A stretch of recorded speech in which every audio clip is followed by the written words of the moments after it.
Chicken momo বানানোর জন্য আমি প্রথমে বোনলেস চিকেন নিয়ে নেব। বোনলেস চিকেনটাকে মিক্সচার গ্রাইন্ডারে ভালো করে থেতলে নেব। থেতলে নিয়ে তার মধ্যে দিয়ে দেবো পেঁয়াজ, রসুন, আদা পেস্ট, আর দিয়ে দেবো স্বাদ মতো লবণ আর গোলমরিচ গুঁড়ো। দিয়ে ভালো করে সমস্ত উপকরণকে হাতের সাহায্যে চিকেনের সাথে ভালো করে মেখে নেব। এবার নিয়ে তার মধ্যে দিয়ে দেবো একটু ভেজিটেবল, বিনস আর গাজর কুচি, সেটাকেও হাতের সাহায্যে ভালো করে মেখে রেখে দেবো সাইড করে।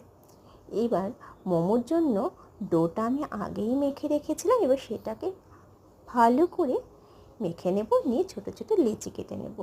লেচি কেটে সেটা ভালো করে বেলে নিয়ে গোল করে বেলে নিয়ে তার মধ্যে আমি চিকেনের মণ্ডটা দিয়ে সেটাকে হাতের সাহায্যে তার সাইডটা ভালো করে মুড়ে নেব। এখানে আমার মোমোর পারফেক্ট শেপ আমি দিইনি, কিন্তু এর শেপটা দিয়েছি পুলি পিঠের মতো, তাই এর আরেক নাম দিয়েছি চিকেন পুলি, ভাপা চিকেন পুলি।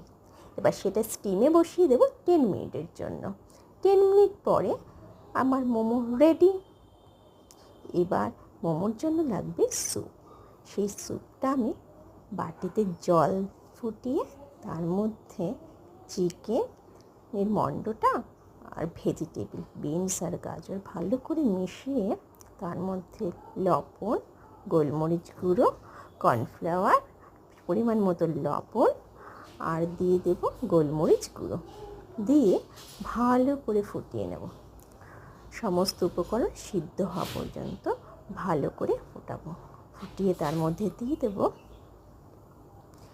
ডিম ভেঙে রাখে। একটা ডিম ভেঙে তার মধ্যে কিছুটা পরিমাণ ডিম দিয়ে দেব, দিয়ে ভালো করে ফুটিয়ে স্যুপ রেডি। এবার আমি স্যুপটাকে একটা বাটিতে ঢেলে নেব। ঢেলে স্যুপ রেডি। স্যুপ এবার পরিবেশন করব মোমোর সাথে। মোমো রেডি।